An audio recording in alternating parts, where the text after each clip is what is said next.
Will Robinson here from Robinson's Auto, toolsandtime.com. Welcome back. Today I just got in a 95 Chevy Tahoe with a 5.7 TBI.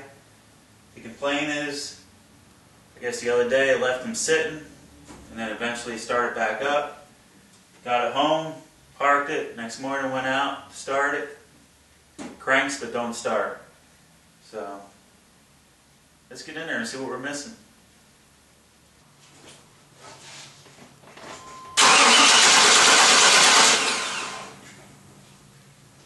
Well, she's cranking. I can tell from the sounds that it has compression. So I don't think we have a mechanical problem with the engine. So there's two more things that we might be missing. Either we're missing spark or fuel. So what should I do next? I guess it's simple enough to check the spark, so let's see if we have any spark.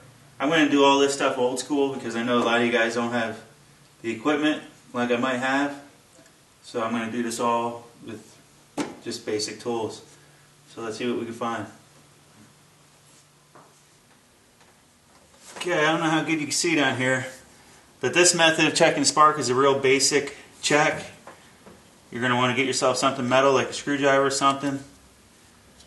Stick it in a spark plug boot. Just unplug one of your spark plug wires. Put it close to something metal that's grounded. But you don't want your metal screwdriver or whatever you're using touching. You're going to want to leave an air gap. It's going to be a pretty tight air gap because what we're going to look for is the spark jumping from that screwdriver to that stud, almost like it would be jumping in the spark plug between the electrodes.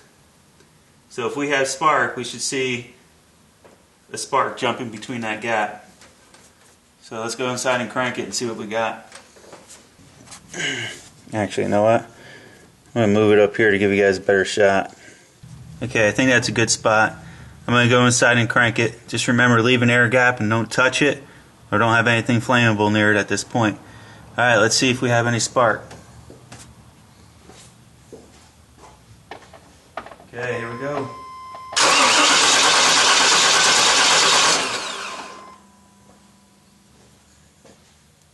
What do we have? Anything? One thing cool, I can play it back and find out. Okay, so now we determine we have spark. How do we determine that we have fuel? Well, in most cases that's a pretty simple task. You simply just hook up a fuel pressure gauge to the fuel rail. However, on this model, they require you to disconnect the fuel line from the fuel filter and hook up a fuel gauge at that point. And that requires a special adapter and so on and so forth. However, this early in the game, I don't feel like crawling underneath there and getting gas all over me. So I'm going to try to avoid that as of right now. We may have to go back to that point, but that'll be determined later on in the troubleshooting. So I could hook up a noid light to the harness side of the fuel injector and monitor the pulse, make sure we have fuel injector pulse. However, like I mentioned earlier, we want to try to keep this old school, and most of you guys ain't going to have a noid light. So my next guess would be let's go back to the schematic, see what's involved with the circuit for the fuel pump, and we'll take it from there. Okay, here we are at the schematic. So let me zoom that in a little bit. Grab a hold of it. Come up. Here you can see your fuel pump relay control, which is F6, a dark green with white tracer. Let's follow that over and see where it goes. Let me zoom this in. As you can see, here's that dark green and white tracer going to the fuel pump relay. It's using positive control voltage to control the relay. So this gray wire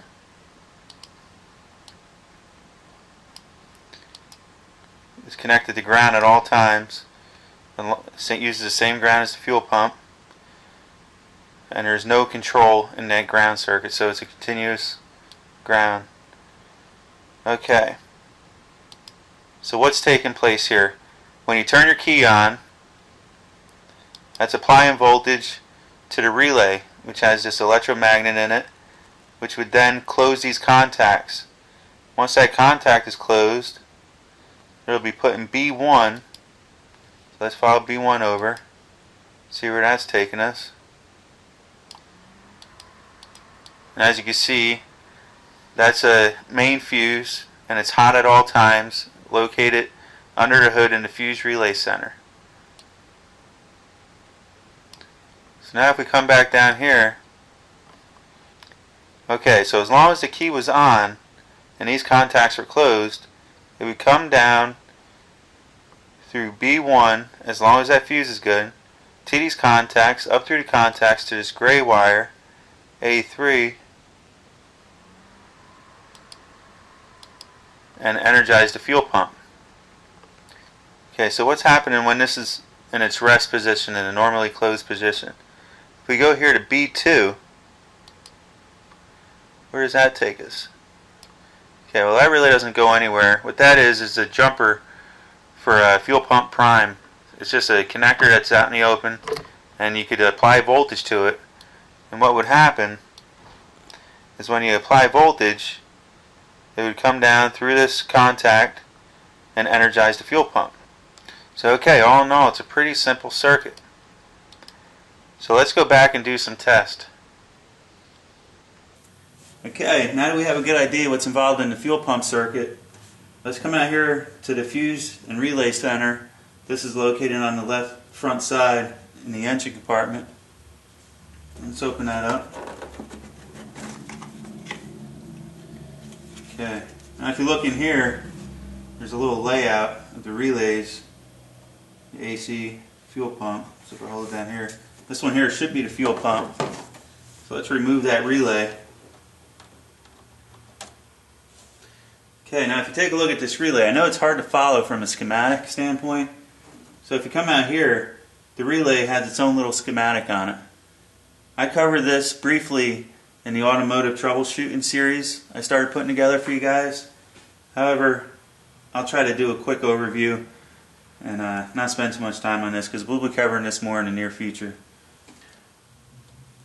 Okay, I'm not sure how good you can see this little schematic on the side of this relay. However, I'm going to try to put the other schematic right alongside this so you can look back and forth as a reference. Not sure how it's going to work out at this point.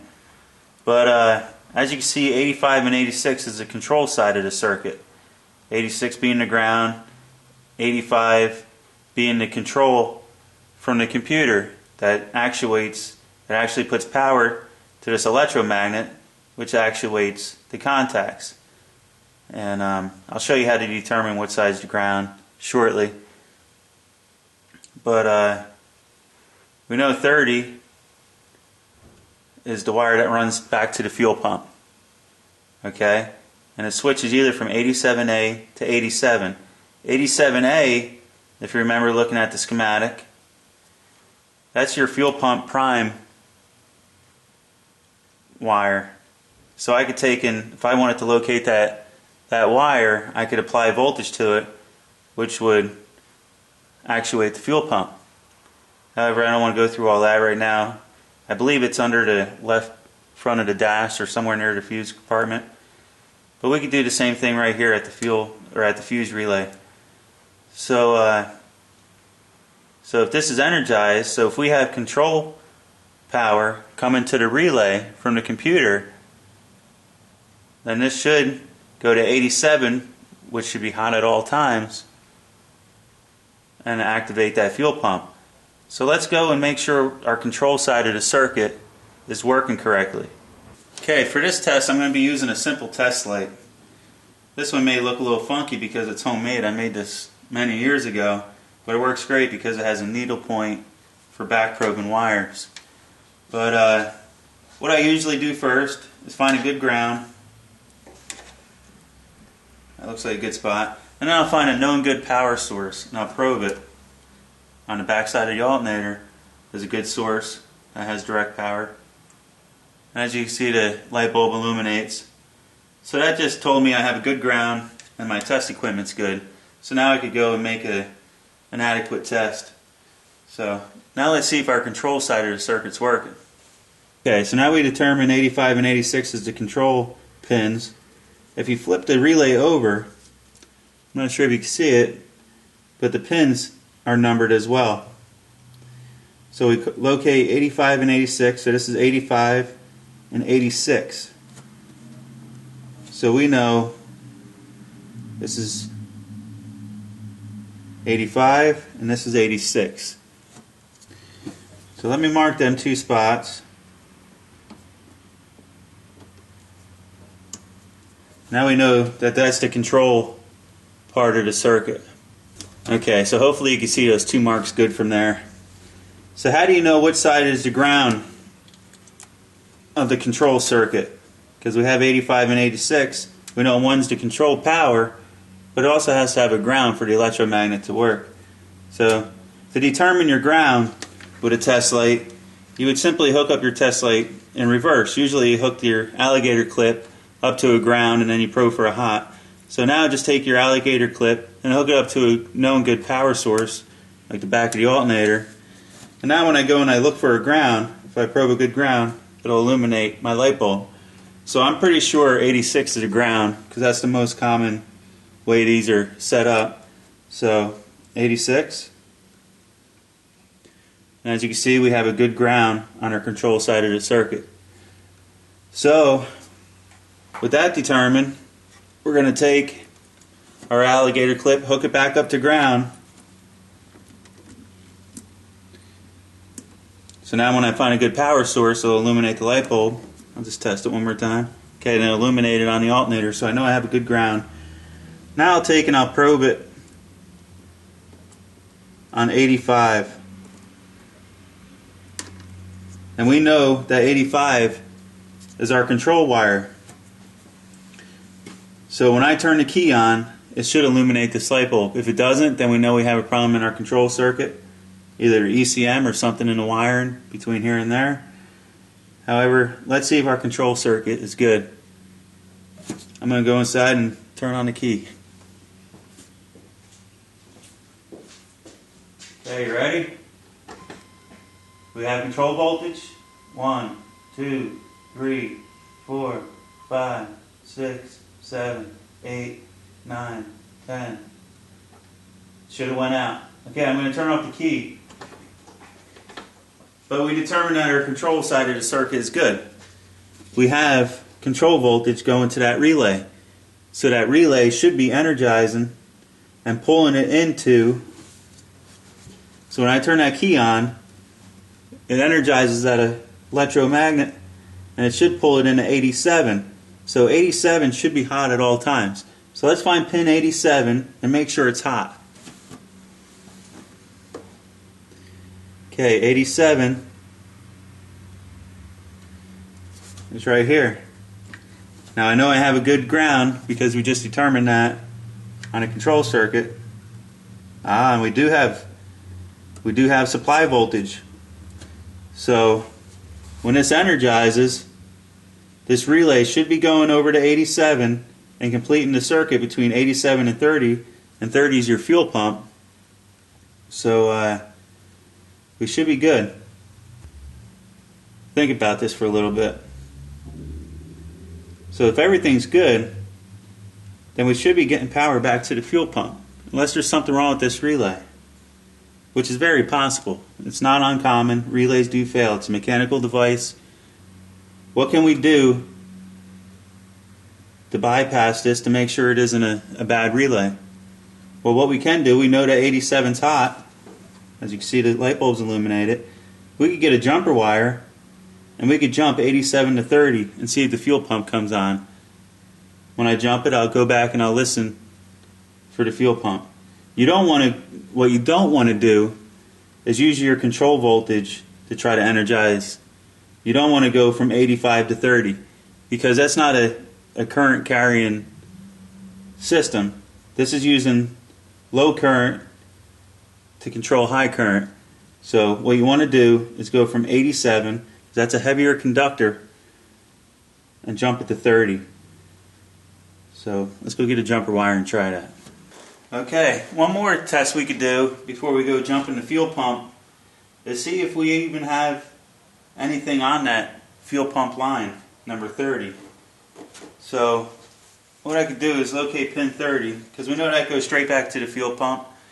I noticed on a schematic there's a couple more things that tap into that wire, so we might be reading resistance of that as well. What we could do is a resistance check, because we know the fuel pump is grounded to ground to the chassis. So if we find a good ground and then we probe number 30, so we know 86 is a good ground, so we could just go from 86 to 30 and see what our resistance is. And if we have an open conductor, it'll show up here.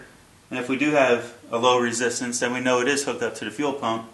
So let's measure the resistance between 86 and 30 and see what we got. I'll simply just put this on our auto ranging resistance scale. Hopefully you can see it from there. I don't know if that helps. So we'll go from 86 to 30. Give it a little while. 3.3. 3.1. So there is something on that line. So what does that test tell us? Well, it tells us that there's a load on that conductor and that it's not short at the ground. So I know nothing bad is going to happen when I jump those two conductors. So now I feel more comfortable jumping it. Now if I knew the known good value of a good pump, then that would probably determine if that pump was good or not as far as the windings go. So that's just another useful test. I just wanted to throw it at you if you have a multimeter. So let's take and jump 87 to 30 and see what happens. I got myself a small jumper wire. You can use a regular piece of wire. This is like a piece of mechanics wire, tie wire, any kind of conductor. And you're going to want to make sure you got the right pins. So let's just double check our circuit again. So 30 and 87. We know 87's hot at all times, and 30 is going back to the fuel pump.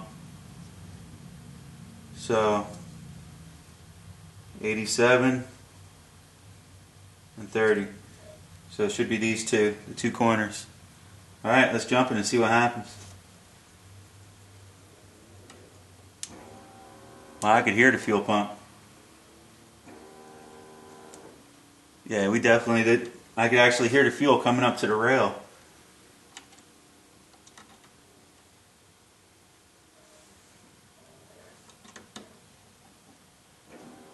With that jump, let's see if it starts. Here it goes.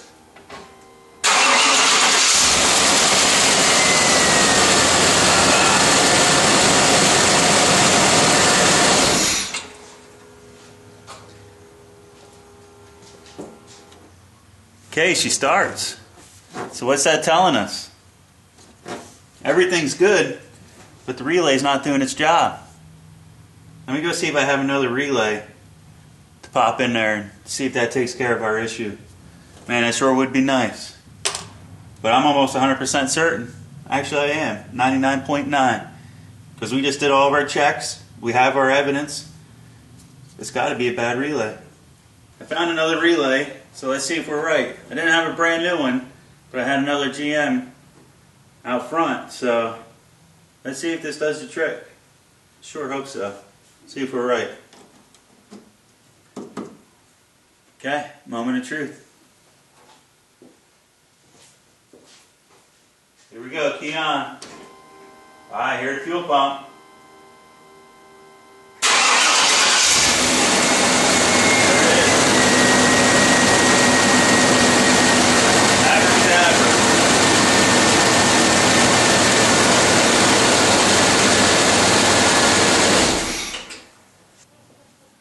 Okay, well that was pretty easy. I didn't even have to get dirty. I like jobs like that one. So, and plus it was an inexpensive job. It took us a little over a half hour to troubleshoot. But plus I was stepping you guys through it, so it took me a little longer. To be honest with you, I was going to try replacing that relay right off the bat. However, I want to show you guys the right way to go about troubleshooting instead of throwing parts at it. So we gathered our evidence and we found the problem and we corrected it. And that would save you a trip Say if it wasn't the relay, you would have to run to the parts store, get a relay, run back, put it in, find out that it's not, and then go through the whole hassle determining if it's the control side or the fuel pump.